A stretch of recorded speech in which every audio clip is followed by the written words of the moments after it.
I'm Doug Fern, and this is my take on music recording.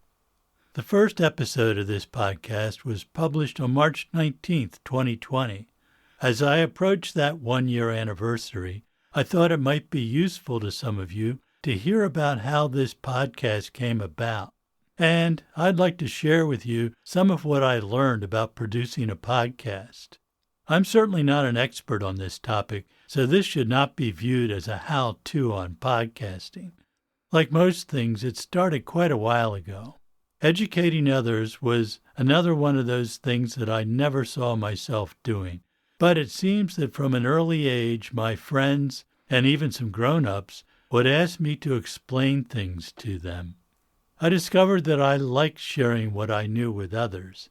Knowledge is something you can give away and still retain for yourself. And the act of explaining something has always given me a deeper insight into the subject. About 30 years ago, I taught a required course for music majors at Westchester University, near where I live. I took my obligation to teach the students very seriously. I wanted to give them some practical information on recording that would help them in their musical career. And in the process, I realized that there were a lot of things I took as solid facts that maybe weren't as solid as I thought. If you have one reference book, you have all the answers. Add a couple more and you can never be sure. On top of that, sometimes the classic explanations turn out to be not quite right once a deeper understanding of the science is discovered. In my studio, I always had interns. It was pretty easy to weed out the ones who didn't realize that this wasn't their chance to hang out with rock stars. But instead, it was hard work. It really depended on them to master this stuff. I would teach them as much as I could, but I could not pour knowledge into their heads. Around 2010, I decided that I should make some videos to promote the products my company made. I had to learn about video production, lighting, editing, etc., which was a fun challenge. The first videos I made focused on each of the products we make, but I didn't want to make the typical 3-minute video of features and benefits. From the beginning, I wanted to provide additional content that I hoped would be useful to the viewer. For example, for a video on mic preamps, I also talked about why a good mic preamp was vital to make a good recording. I explained why a certain level of performance was necessary, and I talked about the design process. For the compressors and equalizers, I started with some history of these devices, which I think gives us better insight into the equipment we use today. I talked about the various approaches that led to different types of equalizers and compressors. After I had covered all the products, I decided to keep going with videos that had nothing or very little to do with my products. I did a series on the recording environment. In one video, I documented the design and construction of my control room. This one has become the most viewed of any video I have produced, with over 130,000 views to date. That doesn't sound too impressive in a world where a cat video can get millions of views in one day. But for such an arcane subject as a recording studio control room, it was pretty amazing to me. The earliest videos were just me standing there in front of the product, explaining things. I did these off the top of my head. This was easy to do since I had been doing it for years at the AES and NAMM shows. But as the subjects got more complex, I experimented with different approaches. I didn't want to appear on camera reading a script or referring to notes. I didn't really want to appear in the video at all. People wanted information and probably had no interest in seeing me talking. So I took a different approach to creating the videos. I approached it like you might expect an audio guy would make a video. Start with the audio. First, I would write a script and rewrite it, and then maybe scrap it and start over. I did not want to waste people's time, so I wanted the videos to be information dense. I do a lot of public speaking on audio topics and others, So I was pretty good at keeping the flow going and not saying and too often. But scripting it meant that I was going to be reading it and making it sound like I was talking to an audience, even though it was just me and a microphone. Speaking to a live audience is an entirely different experience, since you get feedback from the audience which can help guide you towards what they are interested in or prevent you from droning on about something that is putting them to sleep. Most of you are performers, so you know more about this than I do. One secret many air personalities use is to imagine just one listener. You're talking to them alone. That is the magic connection of radio, and I think it works in online video and audio as well. For the videos, I would write and refine the script, record it, and then make the video and visuals to go along with it. Probably not typical, but it works for me. This is somewhat like making an animated show. You start with a script, get all the voices recorded, and then the animators create the visual part. Those videos were very time-consuming to make. I would probably spend 50 hours in writing, recording, editing the audio, adding the visual elements, and polishing it up so it looked as professional as I could make it. Many people can hand-hold their phones and make an effective video.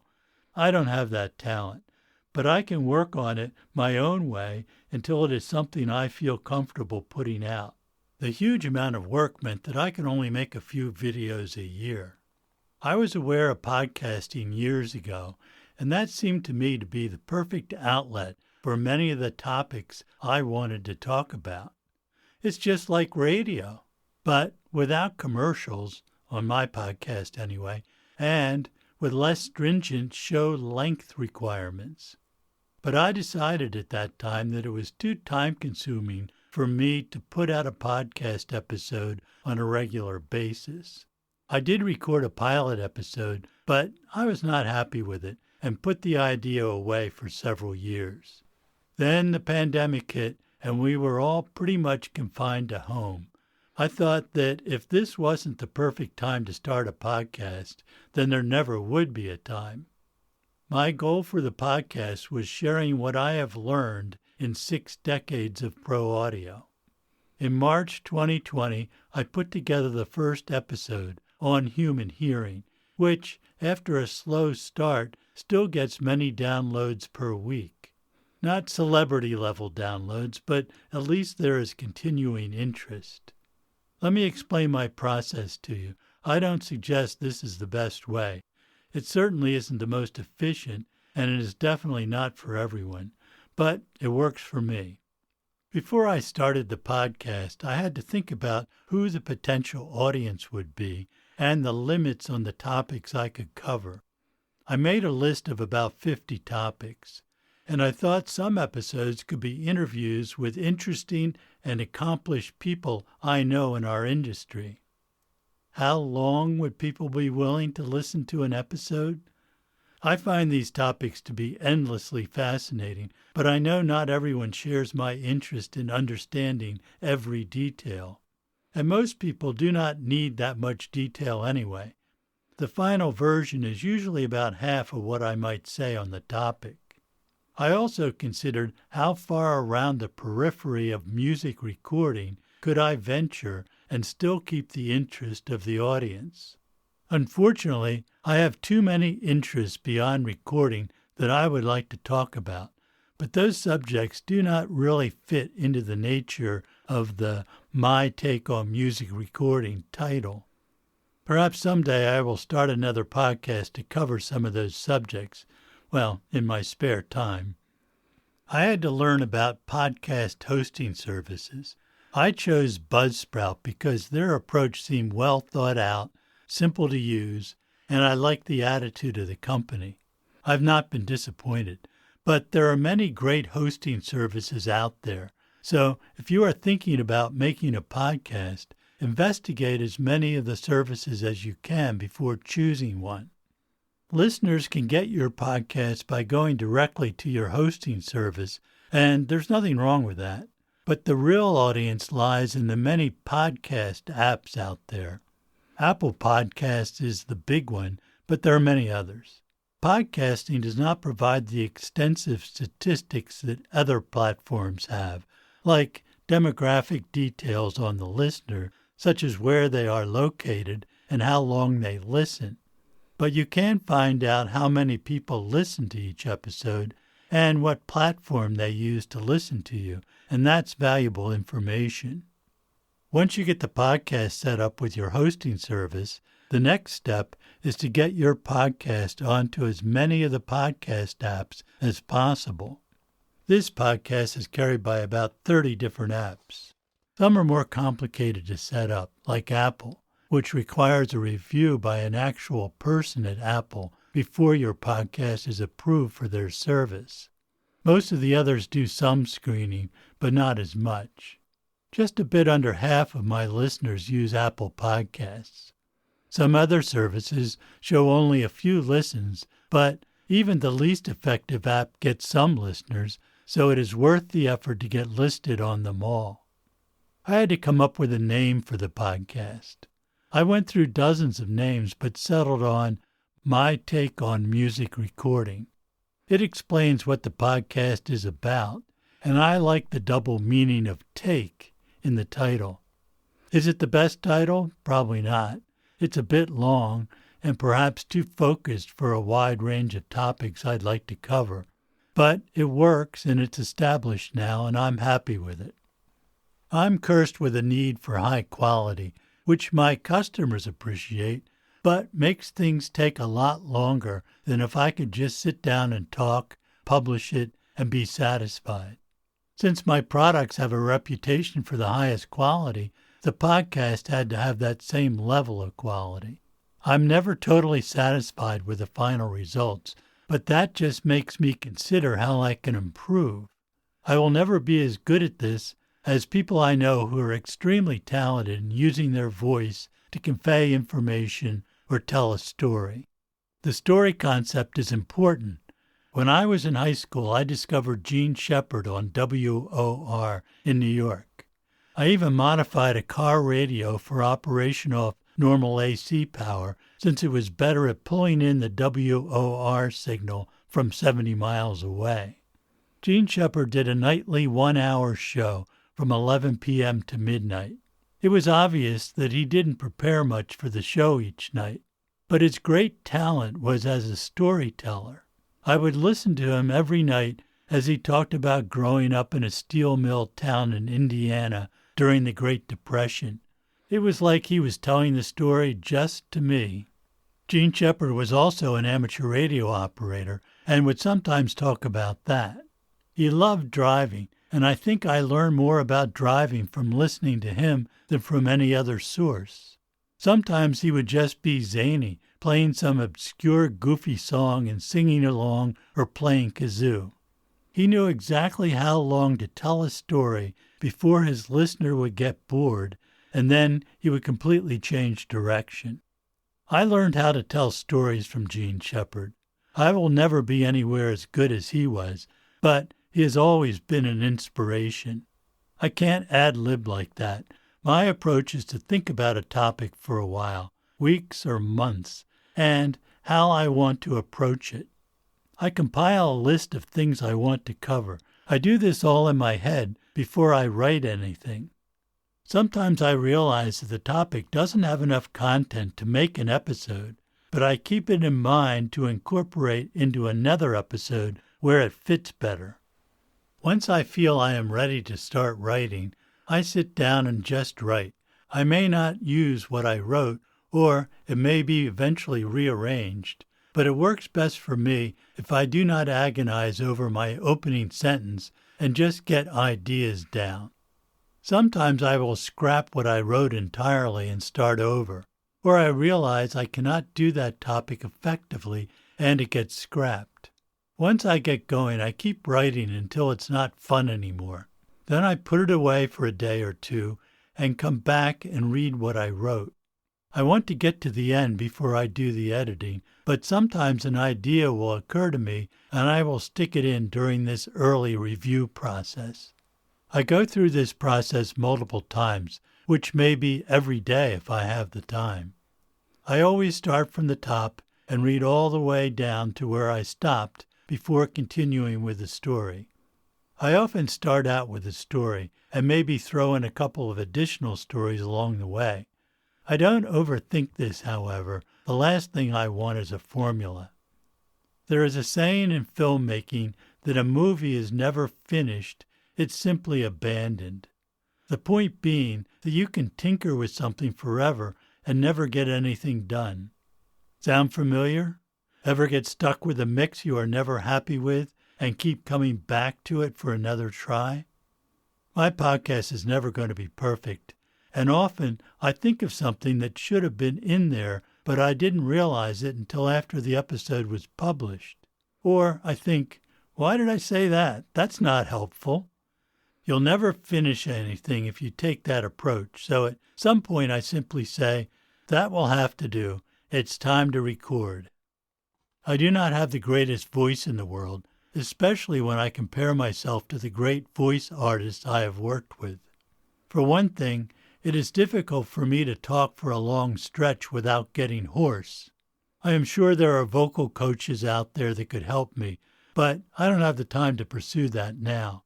But I do try to figure out how to use my voice without wearing it out. The recording process, therefore, has to be relatively quick. My approach is to just keep going, taking breaks about every 20 minutes to go do something else that doesn't require talking. Drinking water helps too. You have probably noticed that sometimes between paragraphs, I come back with a totally different sound to my voice. I don't like that, but it is what I have to work with. I use the radio technique of visualizing one listener and speaking directly to him or her. To be intelligible, you have to use some degree of projection with your voice. I have sometimes had to speak to an audience of a couple hundred people without any amplification, which is exhausting for me.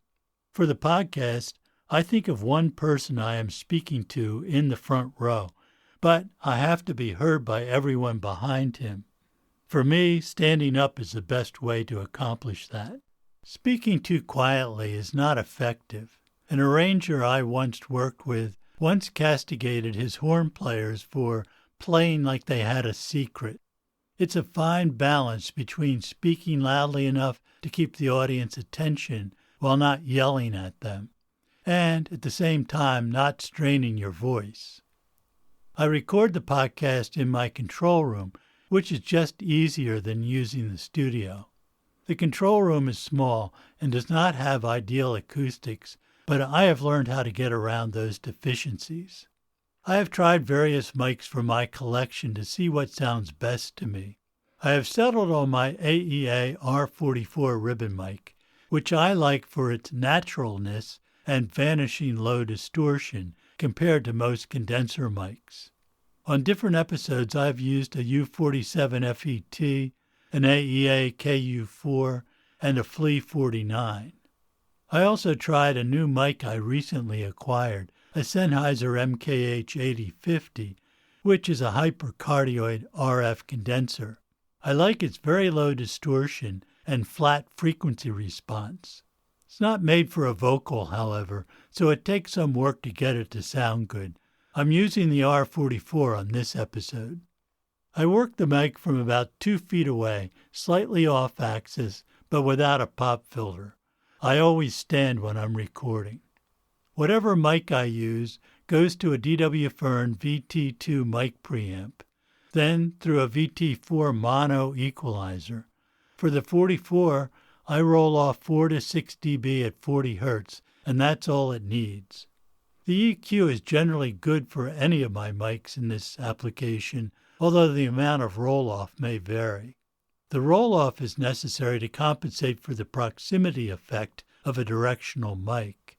The 44, for example, is not truly flat until 9 feet from the source. That distance is not exactly practical for my podcast. The condenser mics usually require a small amount of high-end cut to compensate for their presence peak. I know that peak works great as a vocal mic in a mix, but for spoken word, it is too harsh for my ears. Typically, I will use a 2 to 4 dB shelving cut at 10 kHz on the VT4. After the EQ, the signal goes through a VT7 compressor. I use more compression on my voice than I would normally use on a singer. The gain reduction meter reads about 5 dB of compression most of the time, with higher peaks. I aim for a -18 loudness units full scale, with true peaks no higher than -2. That keeps the level up for people listening in their cars or in a noisy environment without sounding over-compressed. I am careful to keep all episodes within 1 dB of this target. On interviews, this can be more challenging. The -2 maximum level translates better into an MP3 than a 0 level. I use Emerging Technology's Happy converter into PureMix for recording. I like the way this converter sounds. The recording is 24-bit, 96 kHz sample rate. I find that using a fairly high-definition recording format gives me more to work with if future modifications are necessary, and it translates better into the 128 kilobits per second MP3 used for podcasting. It's mono, which is fine since I have decided I will not use any music on the podcast. It is possible to provide a stereo podcast, but I have not encountered any situation where that would be advantageous. I hit record and let the recording roll until I take a break. Often, I record a sentence a couple of times until I feel I have the phrasing right. A 40-minute episode will usually take about an hour of raw material. Determining the ideal length for a podcast episode can be challenging.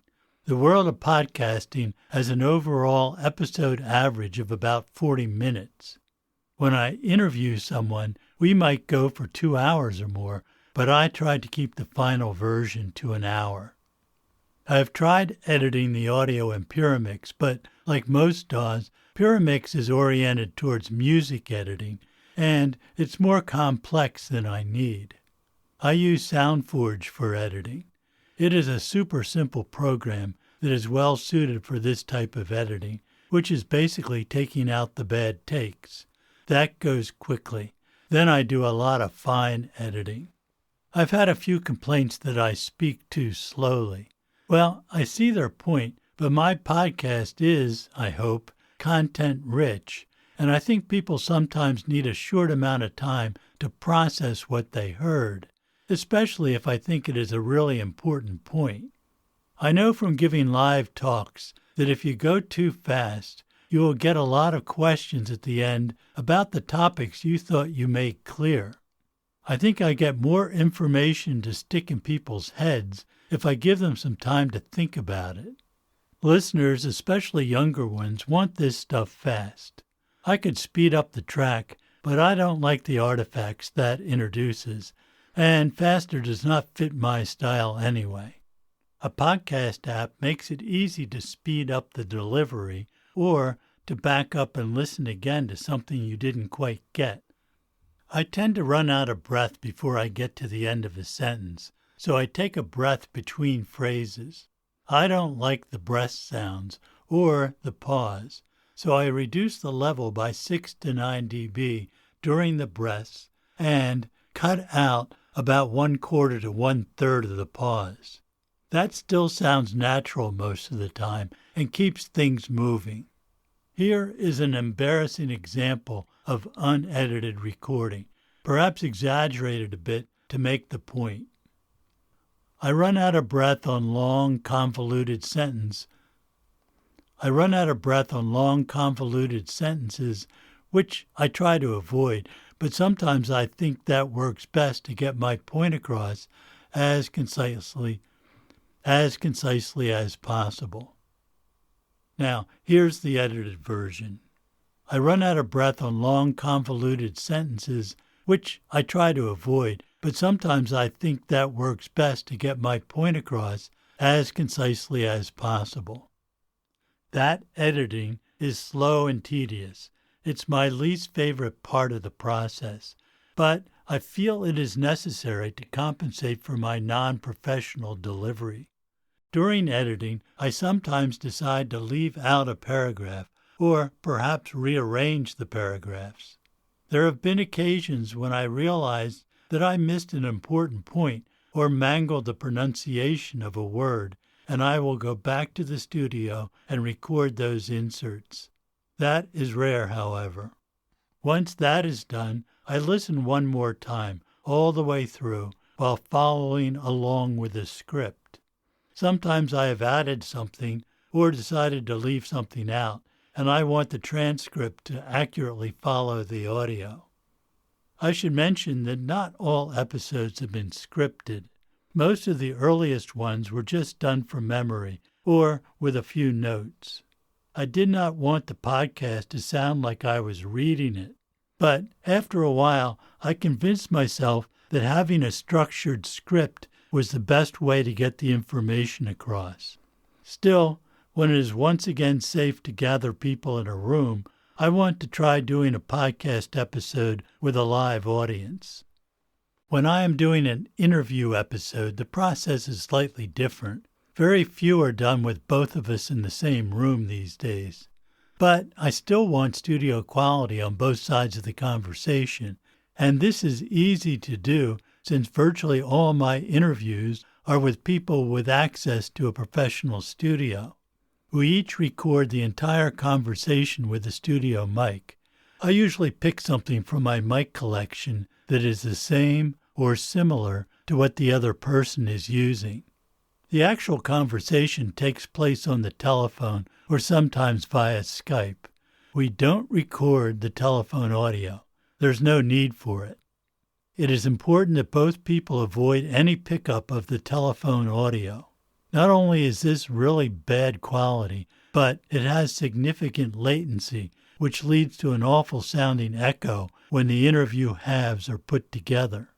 The interviewee sends me the audio file, and I sync up the two tracks so it sounds like we're in the same room. I use automation in Pyramix to mute either of us when we're not talking. This is usually an excellent solution, but sometimes the latency in the phone system makes us step on each other. On some interviews, you can hear some bleed from the telephone during a quick back and forth segment of the conversation. If I can get the interviewee to use a telephone headset, those bleed problems are usually minimal. Worse is if they use the speaker feature on the phone. Unfortunately, I will not know about this problem until I get their audio file. But I'm working with audio professionals, and they understand the need for good isolation. Once you set up a podcast, how do you find listeners? Well, once your podcast is carried by many podcast providers, some people will find your podcast by searching on a topic. But at this point, I don't think I gain many new listeners that way. I don't know that for sure, since there is a dearth of listener information available. In the beginning, I sent out an email to about 200 people who I thought might find the podcast useful. I did that for the first few episodes, but I didn't want to spam people with email that was not of interest to them. So I asked the recipients to specifically request future email notifications as each new podcast was available. That cut the list about in half. I cross-promoted the podcast on other outlets like YouTube, Facebook, and my company website. And I asked listeners to share the podcast link with any of their friends or colleagues who might be interested, and I asked them to share it on their social media. And many did do that, and it showed up quickly in the download statistics. Another thing I did early on was to create a separate website exclusively for the podcast. That's dougfern.com. On that site, I linked to all the podcast episodes, along with their description. In addition, for all the episodes that have a written script, I have made the transcript available. For a couple of episodes, I have also posted photos and audio files. It's not a fancy website by any means, and I would like to make it better at some point, but it does the job. I think there is a lot of poor quality content on the various distribution platforms.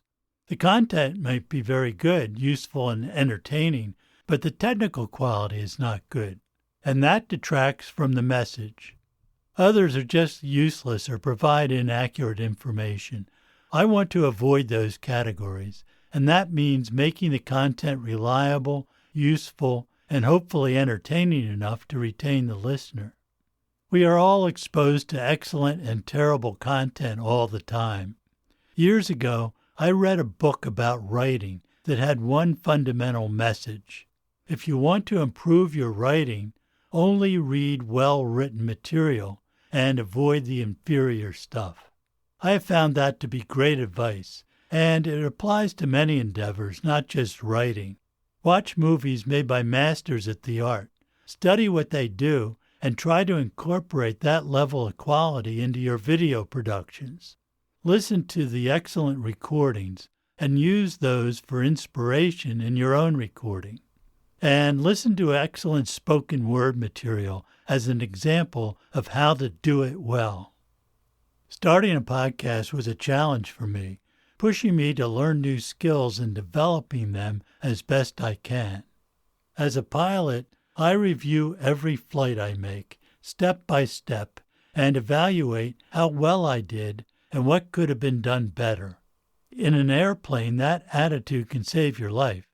I do the same with each podcast episode. Content is the most important thing, just like the song is the most important thing in recording. Thanks to all of you who have told me that they have shared this podcast with others. That is much appreciated. You can reach me at dwfern@dwfern.com with your comments, questions, or suggestions for topics. Thanks. This is my take on music recording. I'm Doug Fern. See you next time.